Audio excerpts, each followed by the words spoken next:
नमस्ते, हजुरहरूलाई यो च्यानलमा स्वागत छ। आज हामी ब्ल्याङ्केट बनाउँदा मसिनो स्क्वायर सेप कसरी बुन्ने भन्ने सिकौँ। मैले यो स्याम्पल रेडी गरेकी छु, यो जोडिएको छैन। यो मसिनो स्क्वायर सेप बुन्ने अनि पछि जोडेर यसलाई बेबी ब्ल्याङ्केट या त ठुलो ब्ल्याङ्केट बनाउनु भए हुन्छ। यसमा मैले एकदम सिम्पल डिजाइन यो चुज गरेकी छु। यो एकदम सिम्पल छ तर ब्ल्याङ्केट बनाउँदा एकदम राम्रो देखिन्छ। आउनुहोस् सुरु गरौँ। यसको लागि मैले 4 प्लाईको धागोमा 9 नम्बरको काँटा युज गर्दैछु।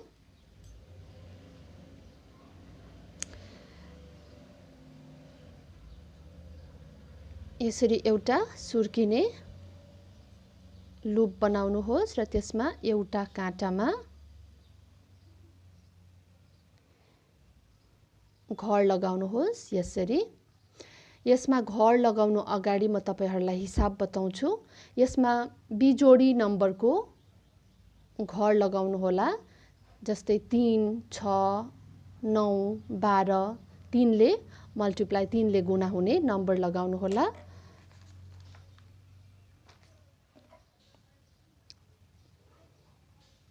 मैले यसमा 39 स्टिचेस 39 खर लगाएको छु। तपाईहरुले पनि यसरी 39 खर लगाउनु होला।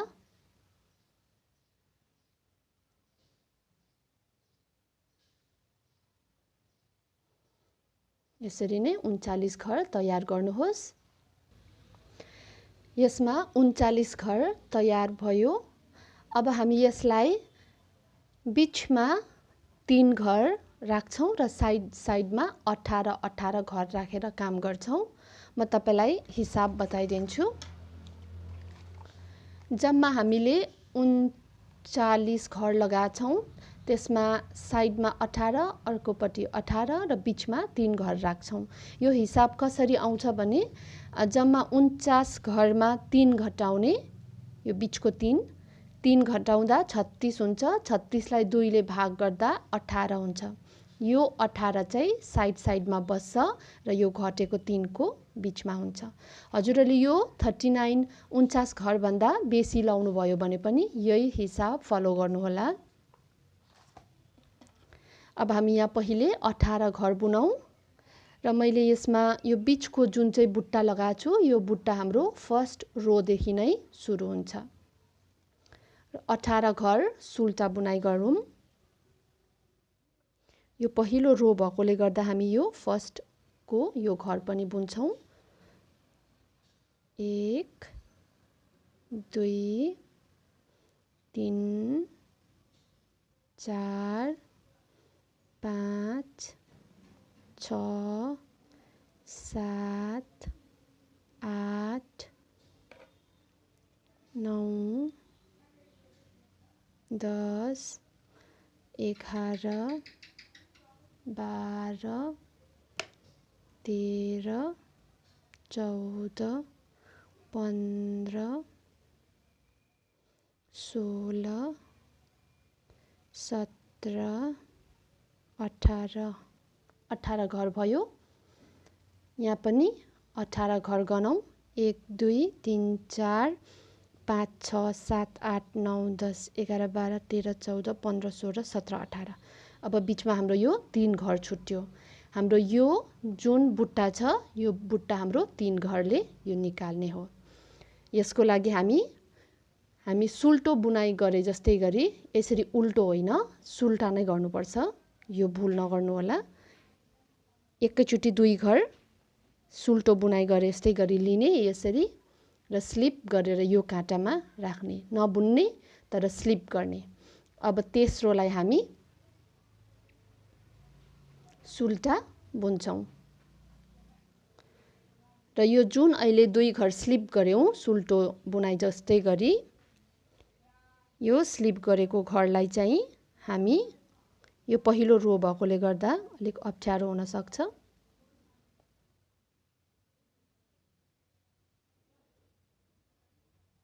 यो 2 वटा घरलाई हामी यसरी ल्याएर मार्छौँ।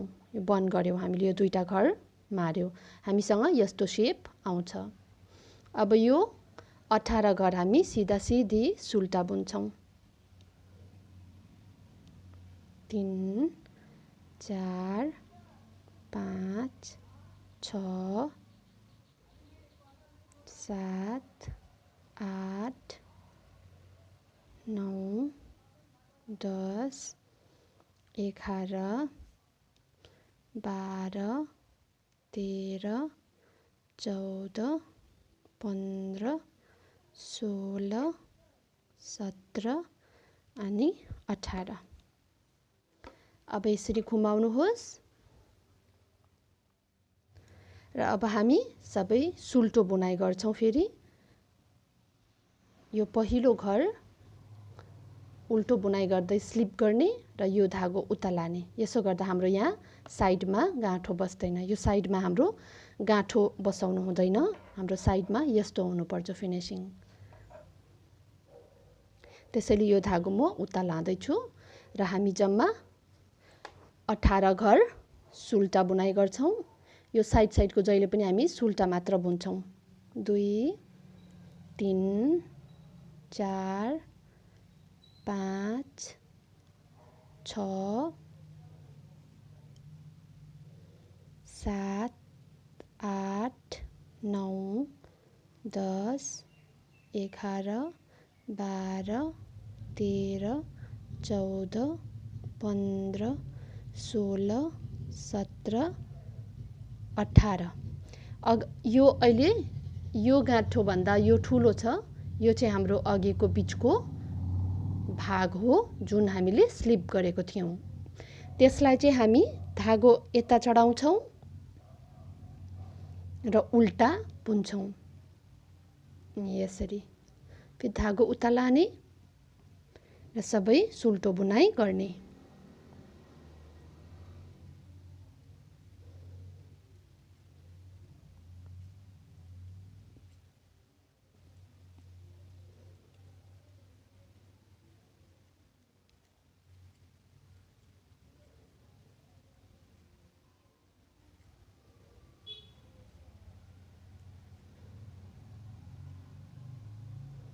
यो अन्तिम घर हाम्रो 2 रो सकियो। अब हाम्रो यसरी नै रिपिट गर्छौं हामी। अघि हामीले 18 बुनेर यहाँ बुट्टा बनायौं, अब 17 बुनेर बुट्टा बनाउँछौं। त्यसपछि फेरि उल्टाबाट आउँदा यता सुल्टा बुन्छौं र बीचको एक घर उल्टा बुन्छौं। फेरि त्यसपछि 15 बुन्छौं, 14 बुन्दै त्यसरी घटाउँछौं। फेरि एकचोटी देखाउँछु तपाईहरुलाई।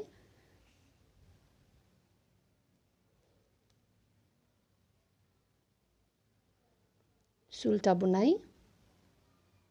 3 4 5 6 7 8 9 10 11 12 13 14 15 16 17। अघि 16 बुनेको थियौं भने हामी अहिले 17 मात्रै बुन्छौं।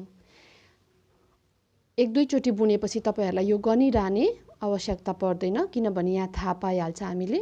यो बीचको यो बुट्टाको यताको एक साइड आएपछि हामी घटाउँछौं।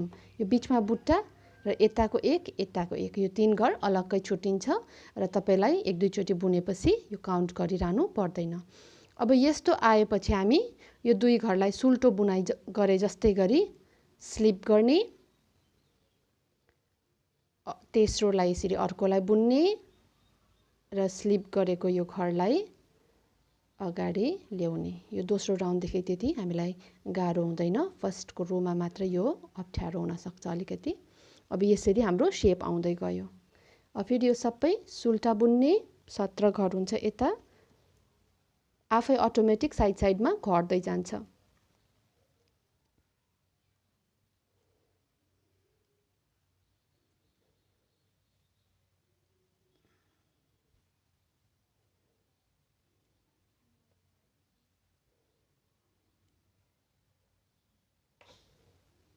यो अन्तिम घर।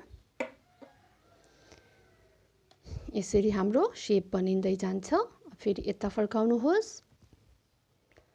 र अब सुल्टो बुनाइ गर्दै जानुहोस् र बीचको यो भाग, यो मोटो दुईवटा भएको भागलाई एक घर चाहिँ धागो यता ल्याएर उल्टा बुन्नु होला अनि फेरि सबै सुल्टो बुनाइ। यसरी नै हजुरहरूले बुन्दै बुन्दै जानुहोस् जबसम्म माथि 3 घर रहन्छ। 3 घर रहेसम्म यसरी घटाकै यो दुवै साइड पालैसँग घटाउँदै जानुहोस्। हजुरहरूले यो अलिकति यति बुन्दाखेरि यसको शेप यस्तो देखिन्न, चरा उडेको जस्तै शेपहरू बन्छ। मेरो यो बनिएन शेप भनेर नभत्काउनु होला, सिधा सिधी बुनिराख्नुहोस्। अलिक माथि पुगेपछि मात्र, यति बुनेपछि मात्र तपाईको शेप आउँछ। तपाईको 3 घर भएपछि यहाँ माथि म बेट्ने छु।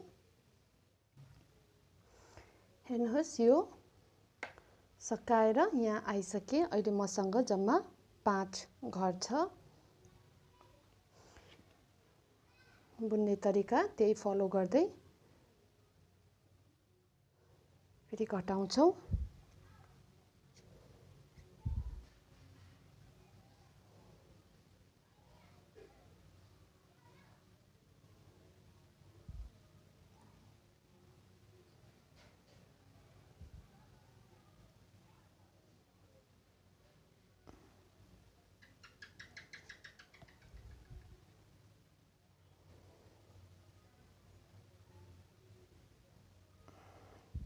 माफ गर्नु होला, यहाँ मेरो हात चिप्लो भयो। अब 3 रह्यो। उल्टाबाट आउँदा 3 लाई त्यसरी नै बुन्नुहोस्, सिधै 3 वटा उल्टा।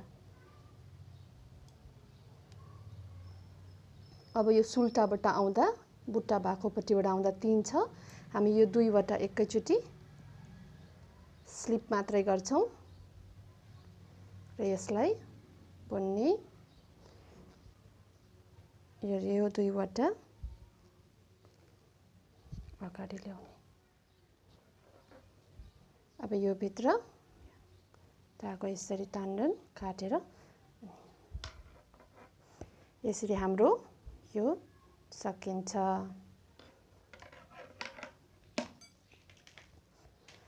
यो मैले एउटा सिंगल कलरमा बुनेकी छु सबै। हजुरहरूले यो बीच बीचमा अरु कलर लाउनु भए पनि हुन्छ, या यसको यतिमा मात्रै अर्को कलर, मुनि चाहिँ एउटा कलर, या त मल्टी कलर त्यसरी बुन्नु सक्नुहुन्छ। अनि यसलाई तपाईहरुले कसरी मन पर्छ त्यो हिसाबले यसरी मिलाउँदै पछि जोड्ने। हजुरहरूलाई यो भिडियो राम्रो लाग्यो भने सब्स्क्राइब, शेयर अनि लाइक गरिदिनु होला। धन्यवाद।